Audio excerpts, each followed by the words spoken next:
Thank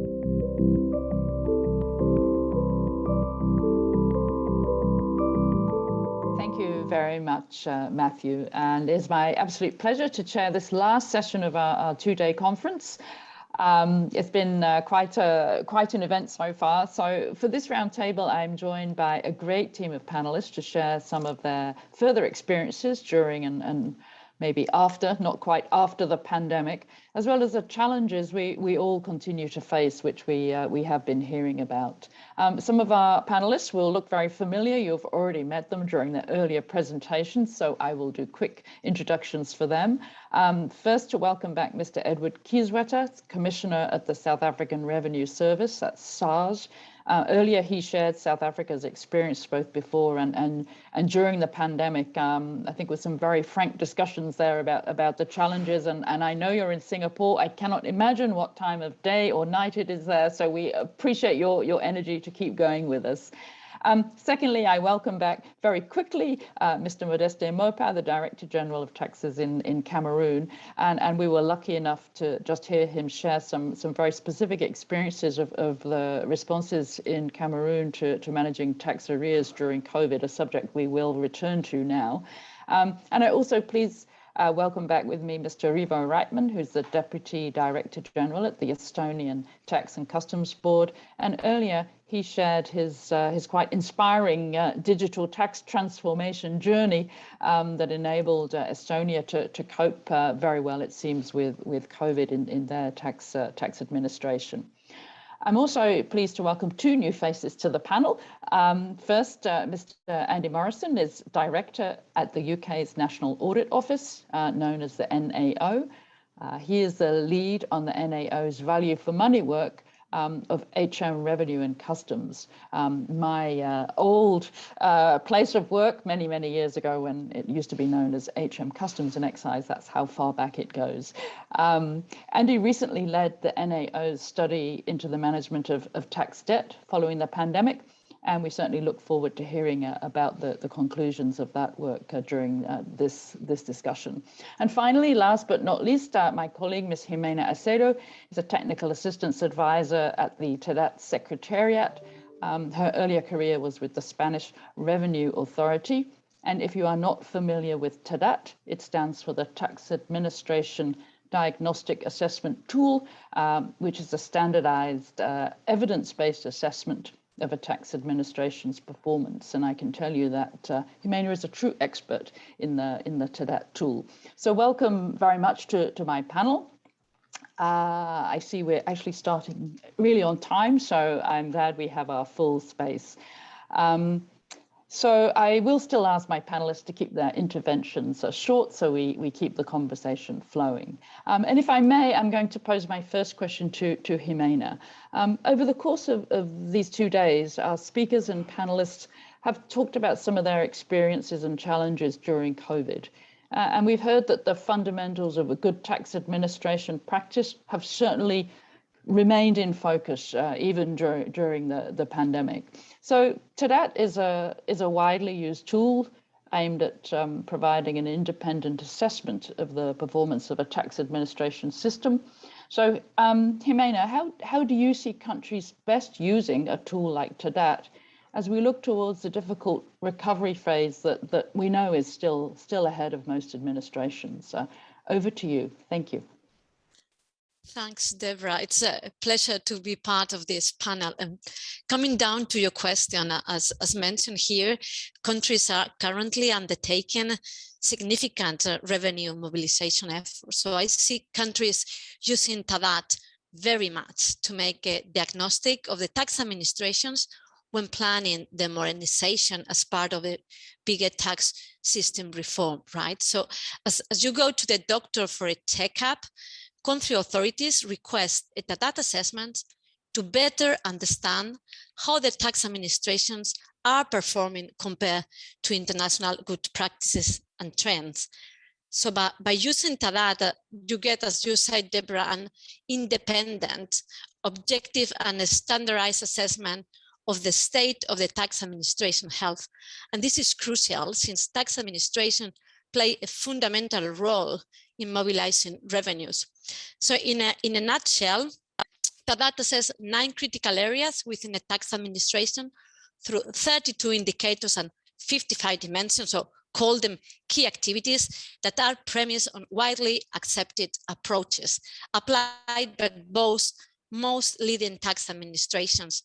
So far, 86 countries across all regions and income levels have undertaken 117 TADAT assessments, either for the first time or repeat assessment. And among them, like for us, countries that are with us today, such as Cameroon and South Africa.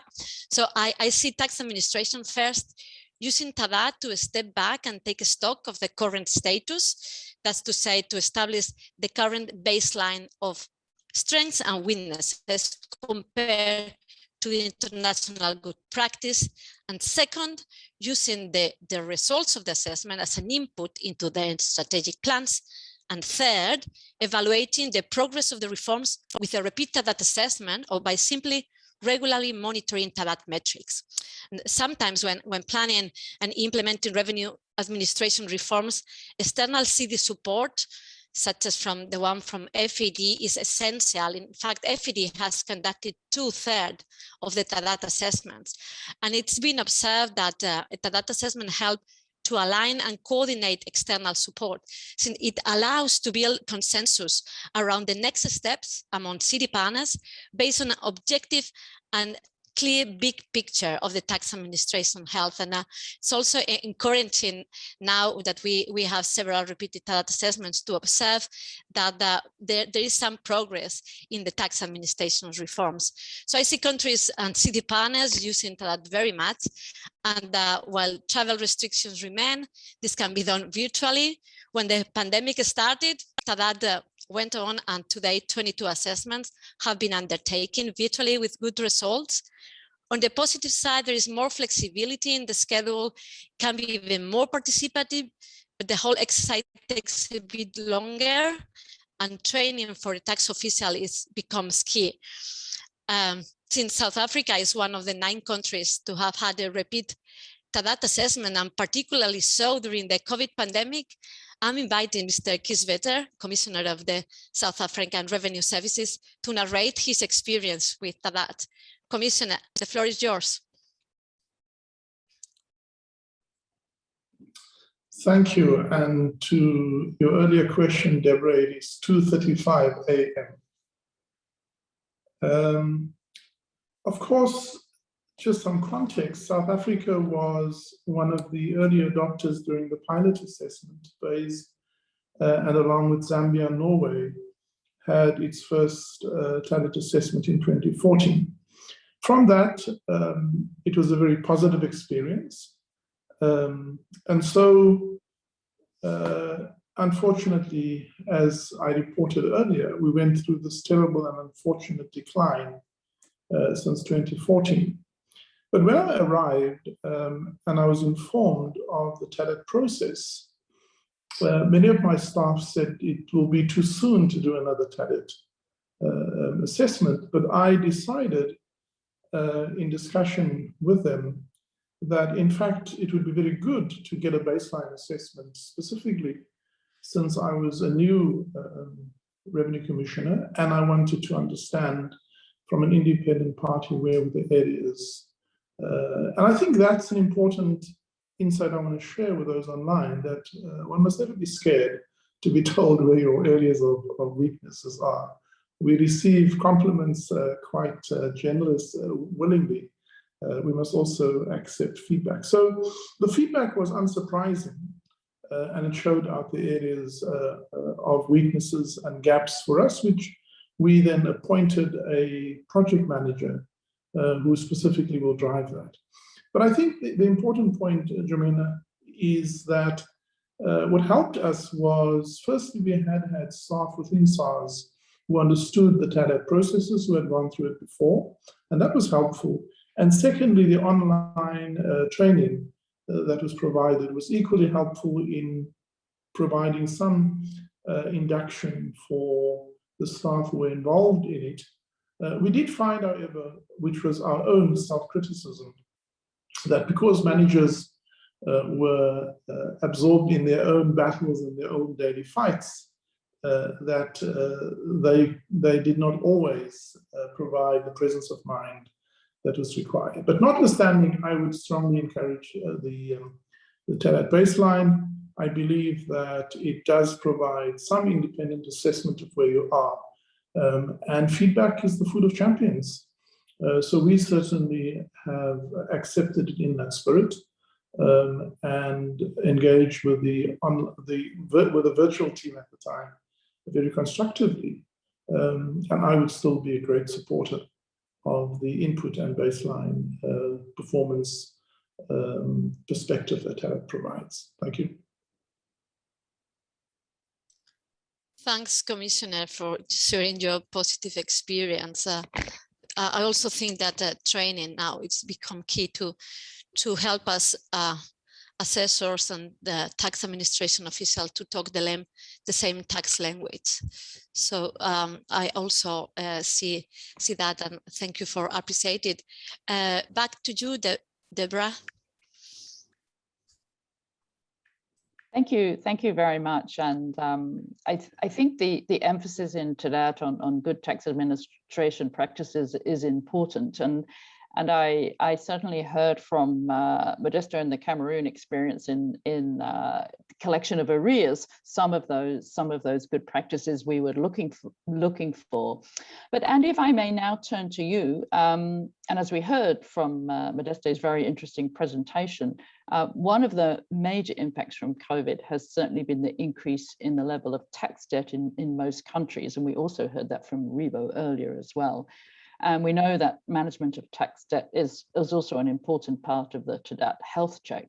Now, your office has recently published a very timely report on managing tax debt through the pandemic, which I know everyone in the audience will be looking forward to reading if they haven't already seen it, and we will hopefully post the link.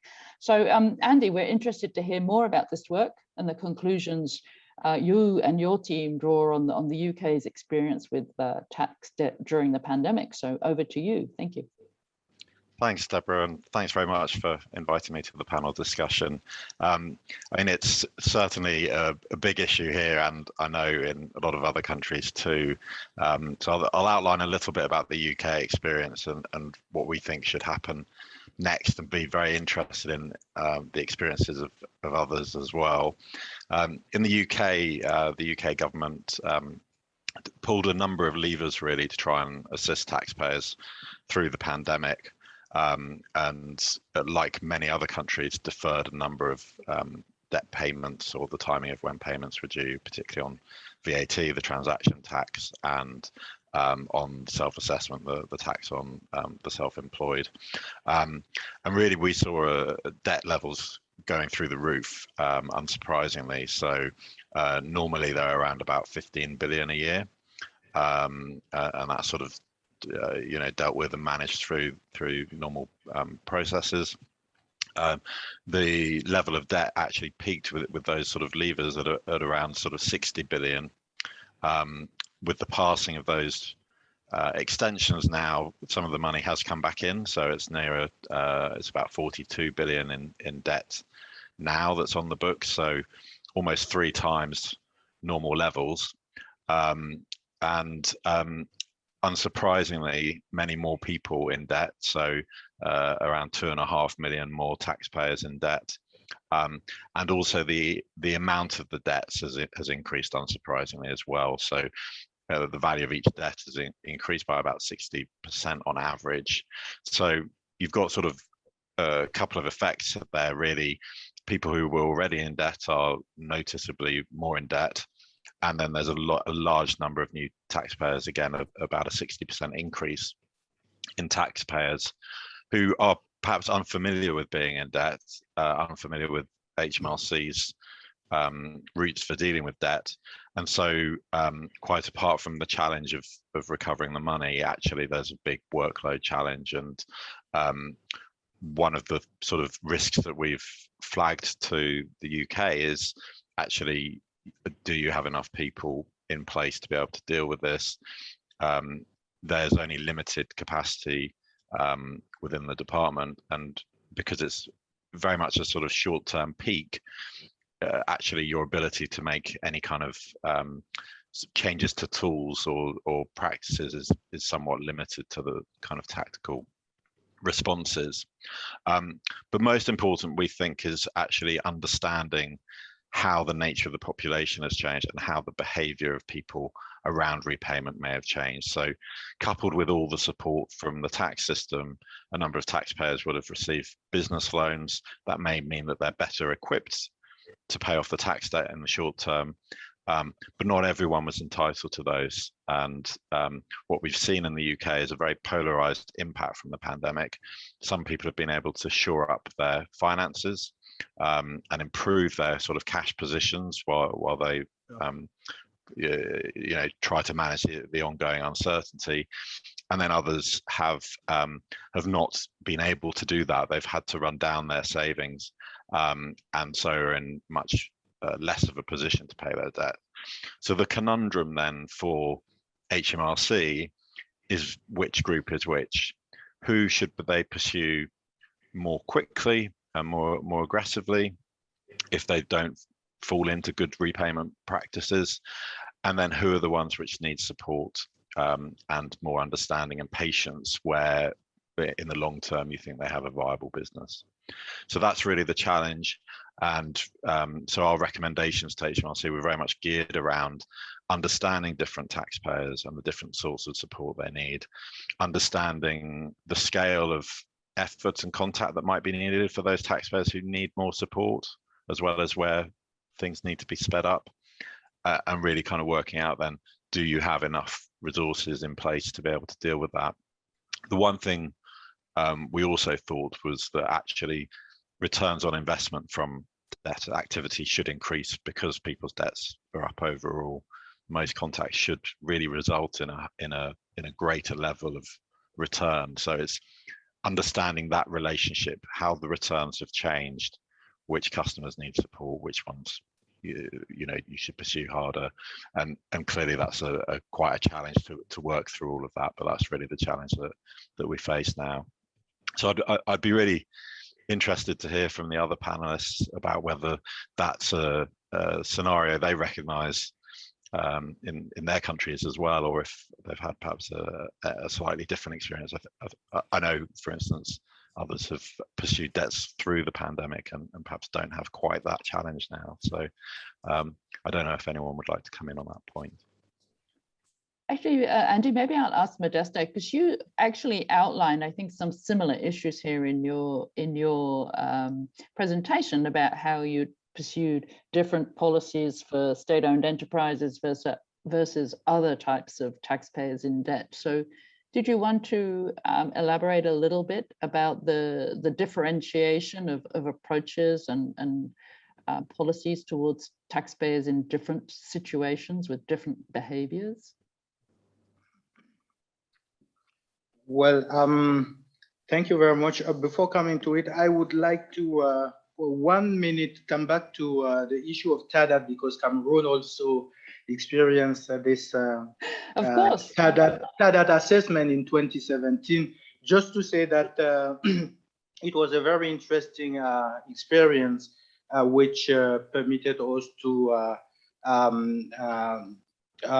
identify our strengths and weaknesses, and which more of a help us to coordinate the intervention of our partners, that is technical assistance partners, and we were able to avoid duplication in intervention. And I think since we undertook a lot of reforms after 2017, the success of these reforms were partly and mainly due to this overall assessment that helped us at a specific time to identify our strengths and our weaknesses. So I wanted to stress on that, and maybe suggest that for the next assessment, because it was in 2017, and certainly it is time to make a second assessment, maybe to focus more on digitalization, because our administration went on the digitalization process strongly, and it is important that within the new tools of that we insist on the specifics of digitalization. How should be a digitalized administration? What areas shall we be more cautious on about issues of digitalization? So I recommend that the next assessment of TADA's focus on a digitalized administration, how it should be. Well, to come back on this issue of management of outstanding tax arrears, to make the distinction between the public entities and that is the state-owned entities and the other categories of taxpayers.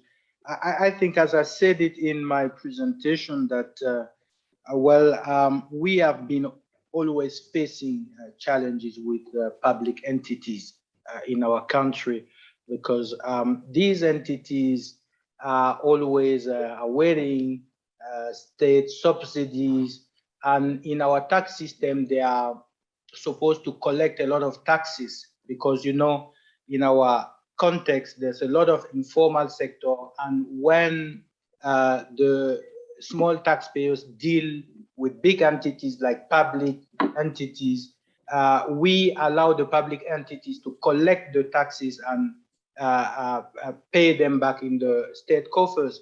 But what usually happens is that these public entities, because they are not receiving their subsidies, they will use the taxes for their own purpose. So it has been always a challenge for our administration managing these public entities.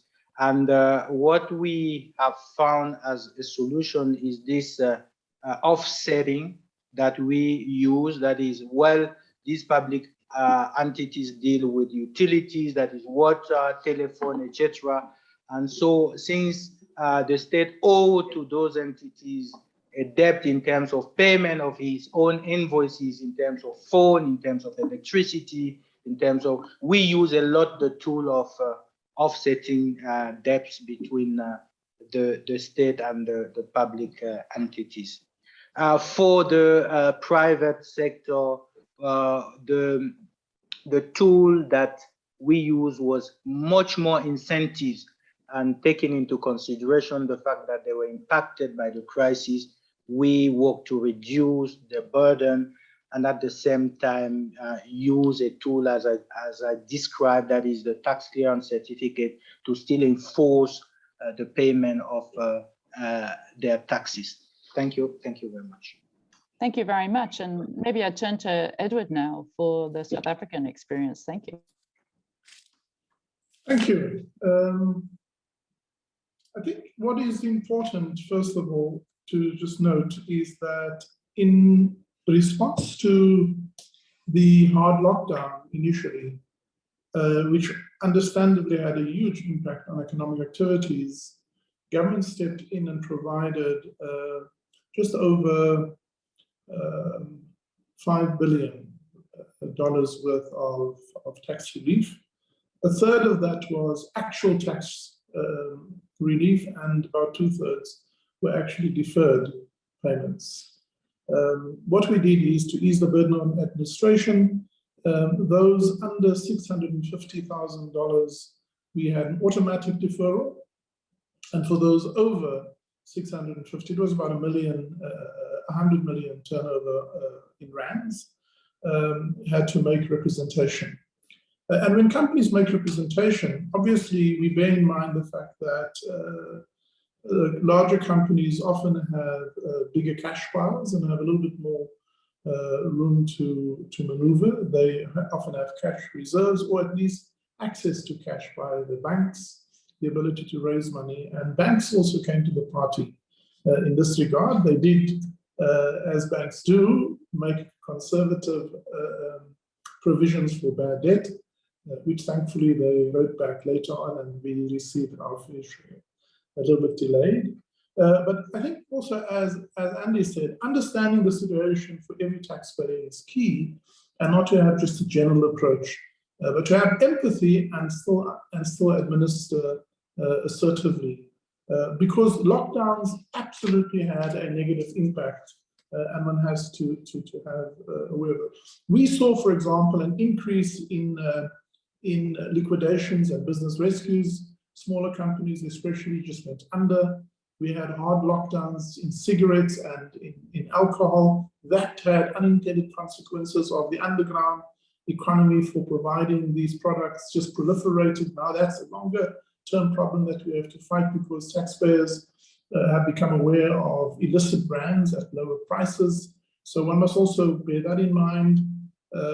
We saw a decline in profitability, but thankfully in the financial services, towards the end of last year, we saw a write back of the provisions for non-performing or bad debt, which didn't materialize, and that had an uptick this year in some of our collections.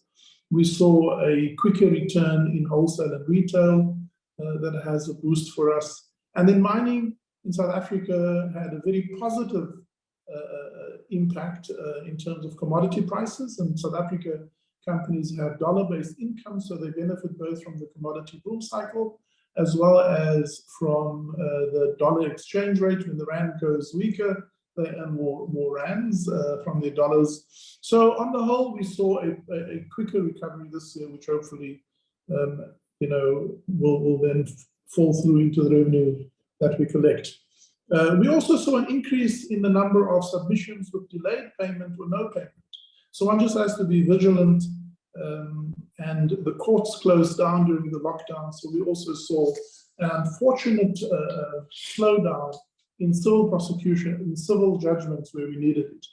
Our ops response was to just be a lot more vigilant, be discreet in the use of third-party collecting agencies, use debt equalization where companies had refunds due, and then a focus on performance management of our own staff. The problem isn't always with taxpayers, sometimes the problem is within. And so just more focus, daily Zoom check-in sessions for remote teams, regular follow-up, regular calls to taxpayers, just being present and alert helps.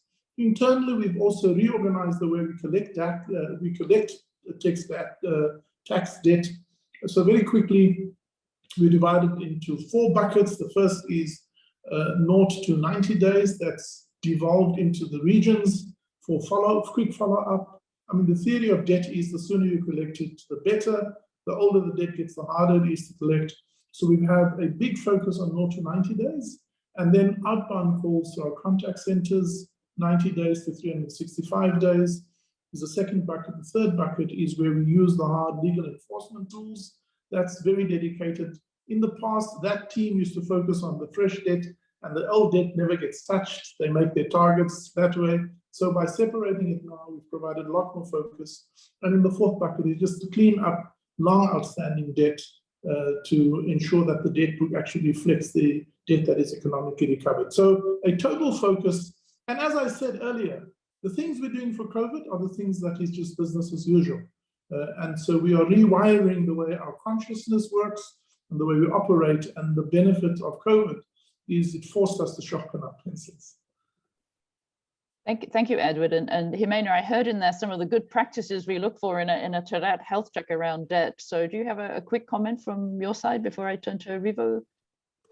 Yeah, just like some of the practices I already heard, installment plans, the whole of government approach with the tax clearance certificate, and many of the digitalization e-payments are all in the field guide. And as you mentioned, this is one of the areas that TARC looks at. And out of the aggregate performance of our 117 assessments, we can basically mirror the comments already made by the colleagues and say that the management of tax debt demands prioritized and tailorized attention. So TARC results show a high debt arrears portfolio, including a high ratio of all debt to total debt, and is one of the 10 top dimensions in need of improvement. In general, debt levels were high, more than 40% of the total collection, with all debt, meaning over 12 months, all accounting for the bulk, 75% of more of the total debt. And the situation is most likely not any better now. So if tax debt balance were high before the pandemic, they are now most likely higher, and it's highly likely that tax administration now have more old debt than before, being all the debts typically more difficult to collect. So that result also show a need to improve the capacity in tax administration to measure tax debt. Our studies found that tax arrears data were reliable only in 1/3 of the cases. And a common phrase used in the assessment is that the data was unreliable to objectively assess the stock and flow of tax debt. So data limitations make it difficult to assess the debt, and further there is typically no comprehensive breakdown of the different components of the tax debt, and therefore tax administration cannot tailorize and measure the effectiveness of the different debt management activities. And this is key to implement effective debt management frameworks. And just to end on a positive note, that results bring good news, showing high e-payment rates and wide use of withholding and advanced payment system. And for a quick recovery of the collection, this is key.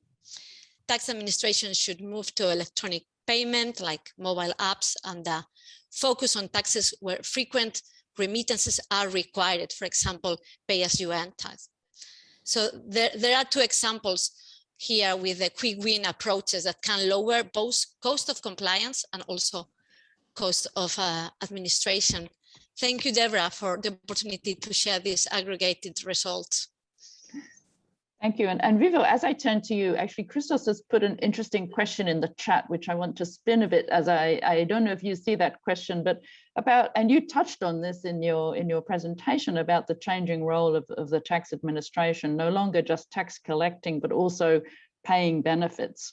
And I don't know if you could touch a little bit on this shift in Estonia, about whether that shift, you saw that shift, that you were once tax collectors, but now you also have to look at paying out reliefs and benefits to citizens as well, and how challenging that might have been at the same time as managing debt.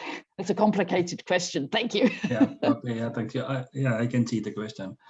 First of all, answer to that Andy's question about tax debt. Of course, the first hit we got it was directly to the tax debt department, of course.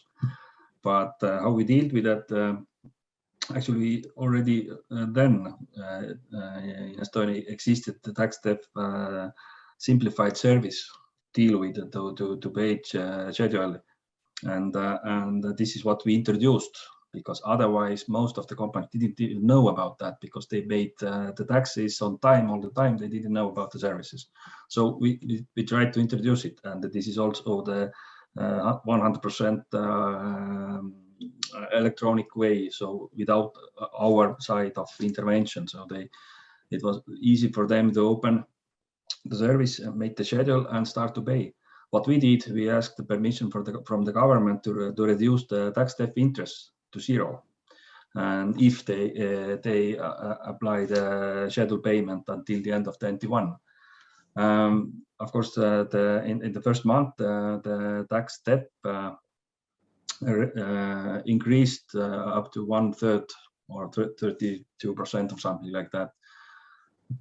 Today, half of this is already paid, and all who applied the schedule payment, they pay quite correctly, actually. So we have no real issues about this tax debt anymore. They pay because we didn't lock all the country. We locked down the bars, pubs, nightclubs, and something like that. But the stores, they were open all the time. We tried to even today, we try to keep the economic side as much open as possible. So, but yes, still the tax debt was issue for us. The questions and the impact to this one department was huge. We had to react fastly. No, but the second part of the question, to change our main or core business.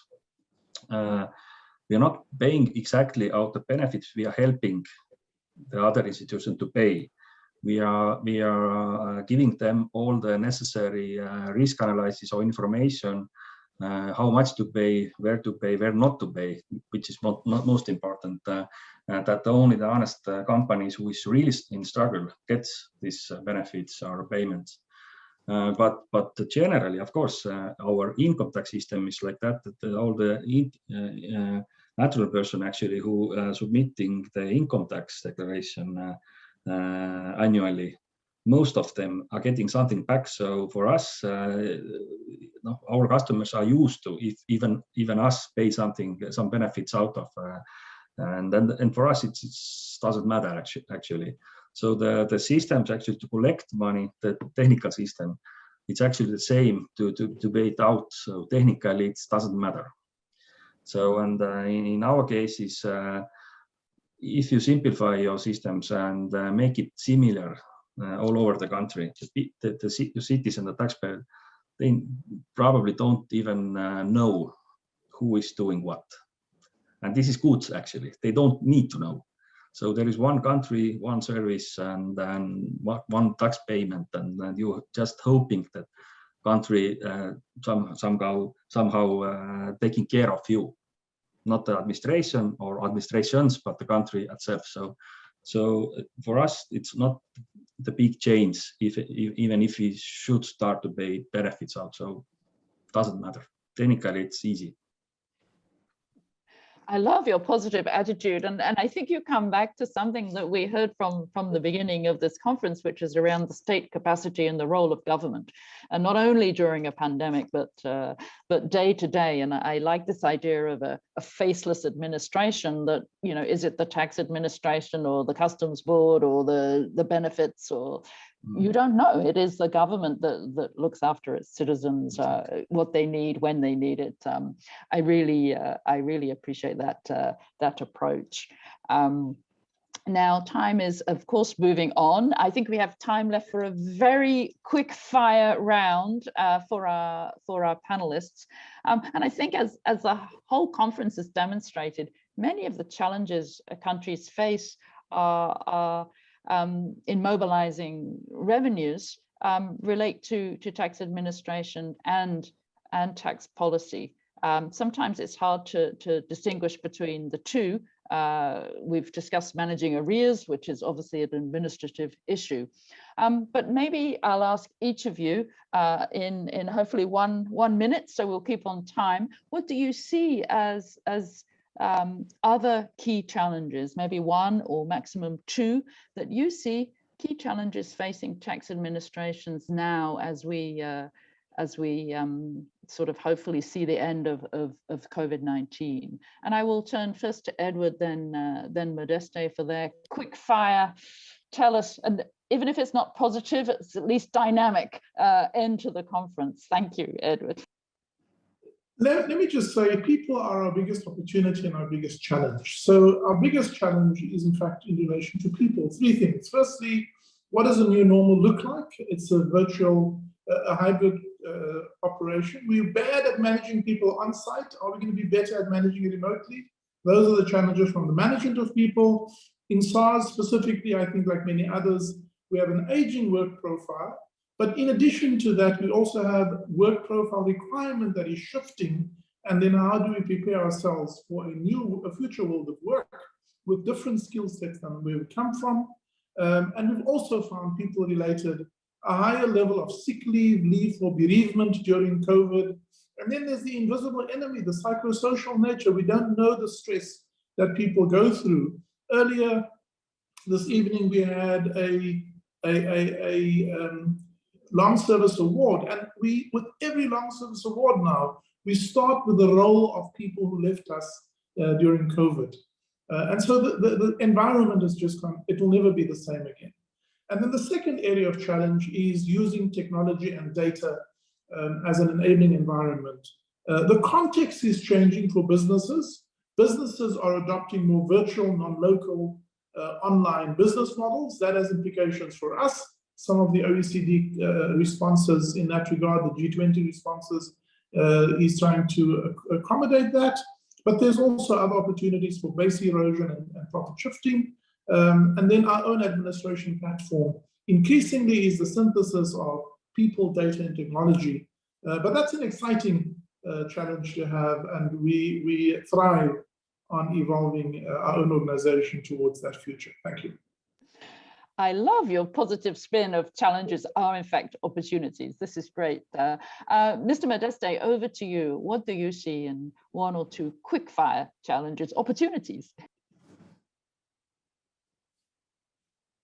The first one is about revenue mobilization. As you know, for the low-income country, it's still a big challenge to improve the level of revenue collection.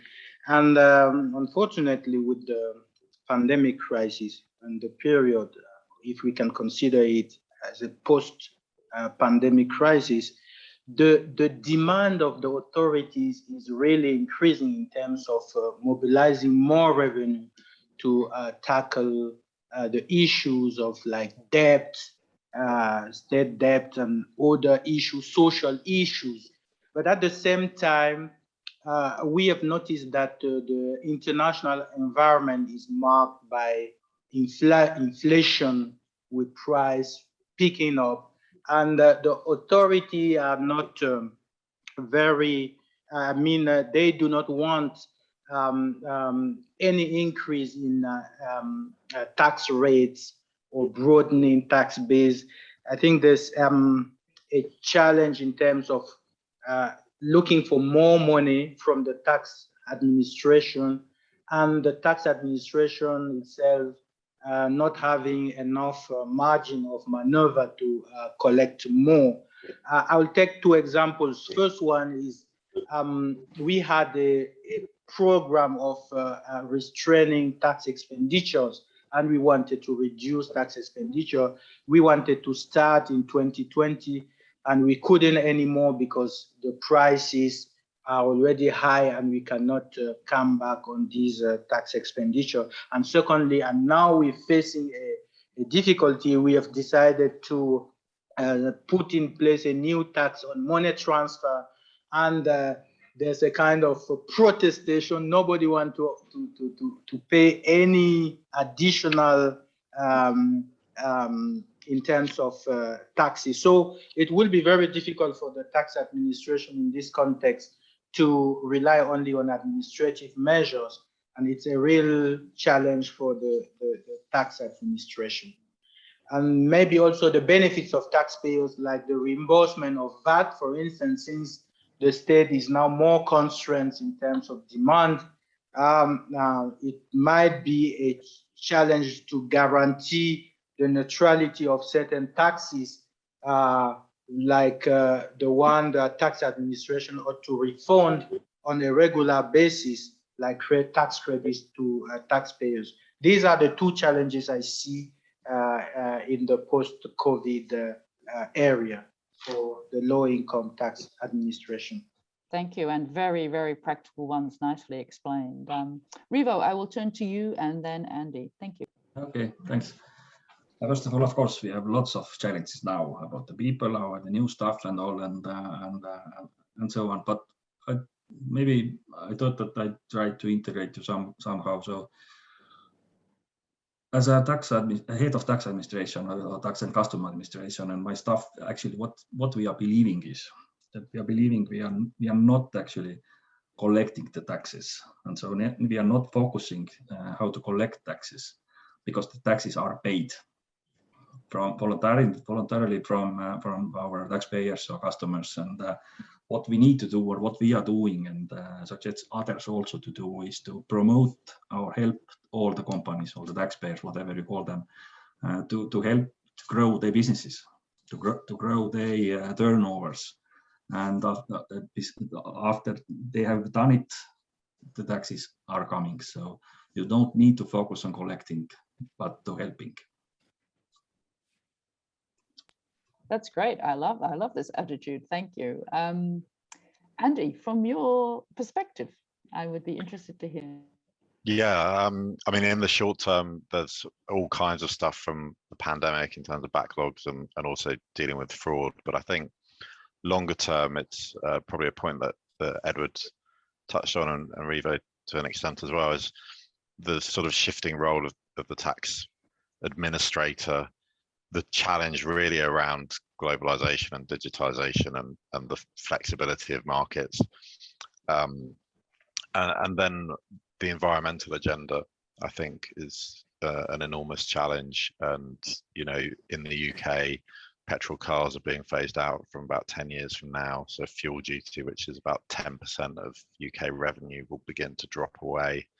And there's going to be a real challenge around how the tax system is used to encourage restructuring of the economy towards the environmental goals. So I think I would leave that one as a big one that's probably a little bit off radar at the moment.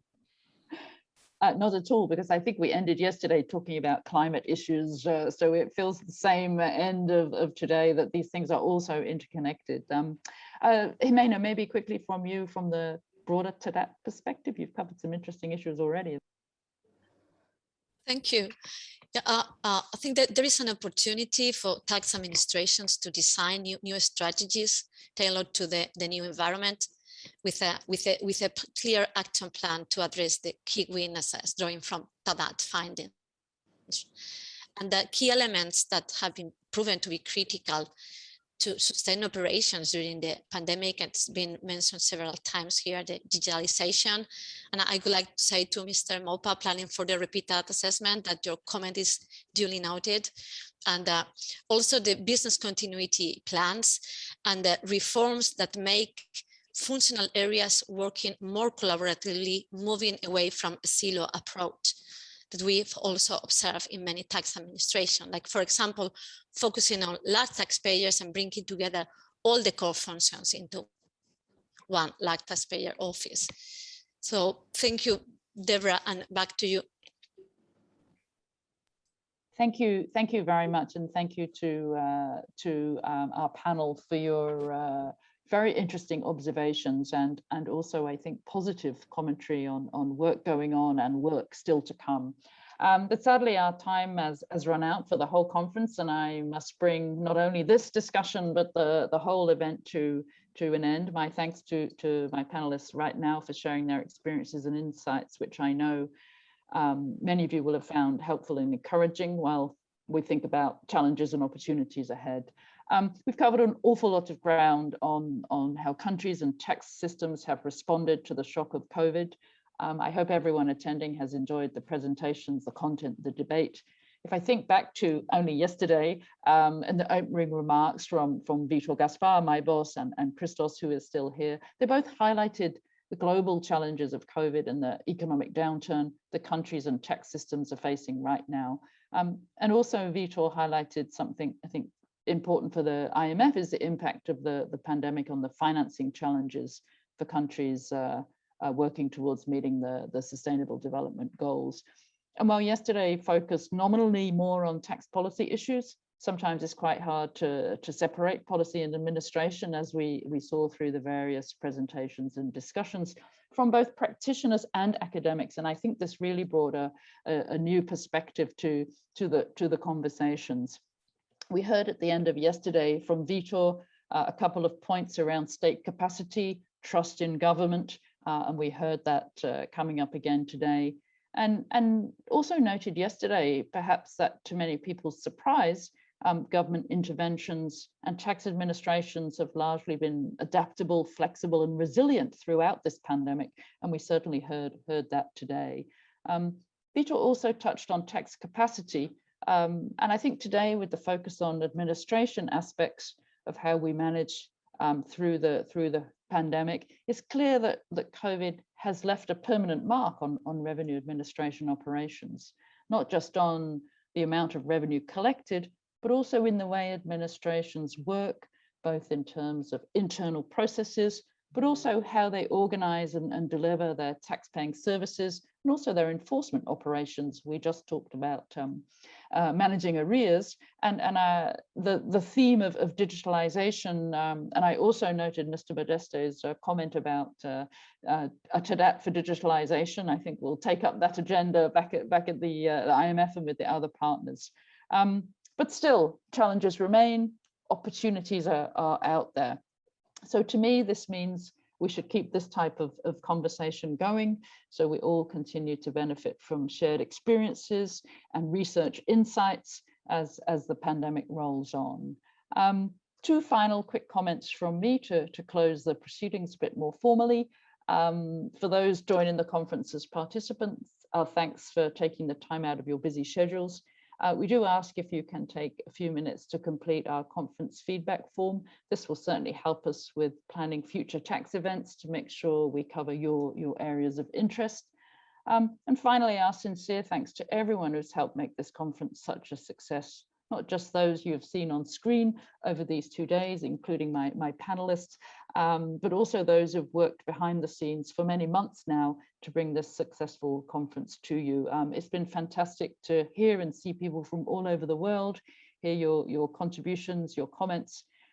We certainly look forward to seeing you at future events. I wish everyone the best for the rest of your day, whether it's just a short time or the whole day ahead, and also a very, very good weekend. It feels time for the weekend, I think, all around the world. So goodbye from all of us now at FAD and TARC at the University of Exeter. Thank you.